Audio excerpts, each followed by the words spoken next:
Jesus, dizia-nos São Marcos, chegou a Cafarnaum, depois de ter pregado noutras cidades, e como era habitual, como bom judeu, ao sábado foi à sinagoga. A sinagoga era a espécie de igreja dos judeus, ou seja, onde eles se encontravam para escutar a palavra de Deus, para deixar que essa palavra iluminasse as suas vidas, e também, junto à sinagoga, havia a escola onde tinham uma espécie de catequese. E o sábado, porque é o dia santo dos judeus, era dia dedicado a escutar o Senhor, a aprofundar a fé e a viver em família. Jesus foi à sinagoga.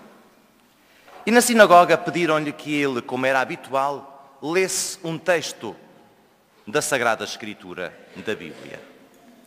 Jesus leu e depois também, como era habitual, explicou aquele texto para que as pessoas entendessem aquela palavra como palavra de Deus para cada um deles. E diz-nos São Marcos que toda a gente ficava encantada porque sentia na palavra de Jesus uma grande autoridade.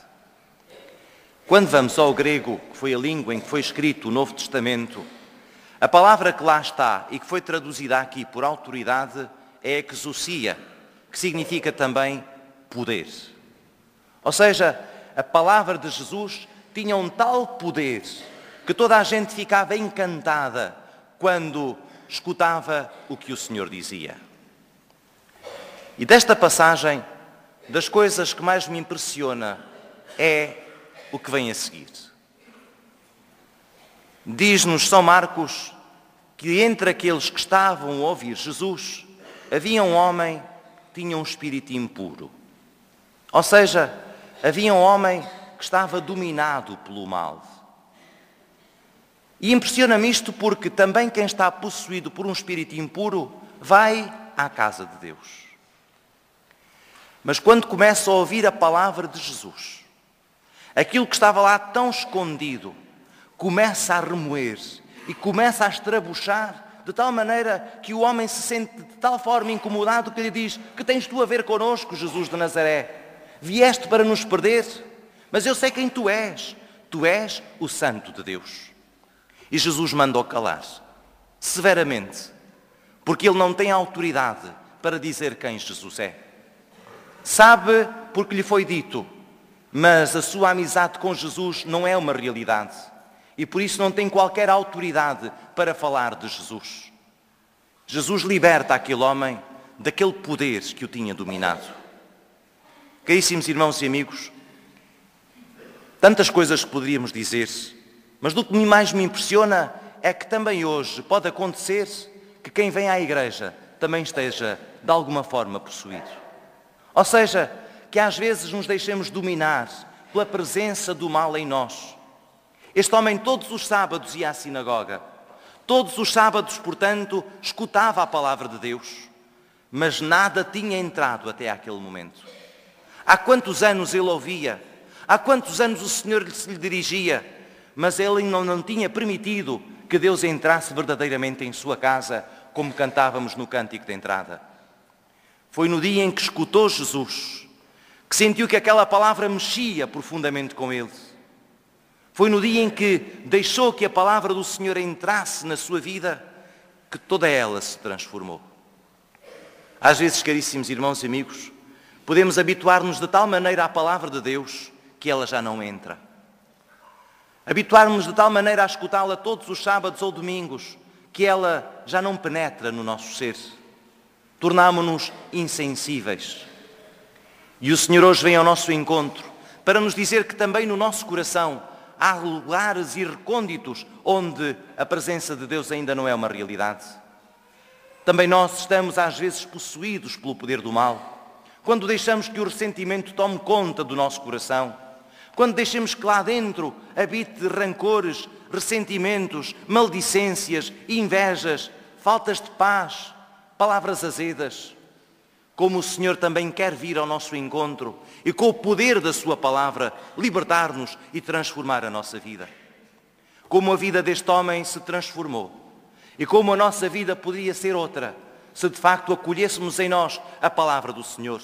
É uma palavra que incomoda, é uma palavra que mexe, é uma palavra que vai ao mais profundo da nossa realidade, disso que está lá escondido, que nós não queremos que os outros saibam, mas que Jesus conhece e mesmo e apesar disso nos ama.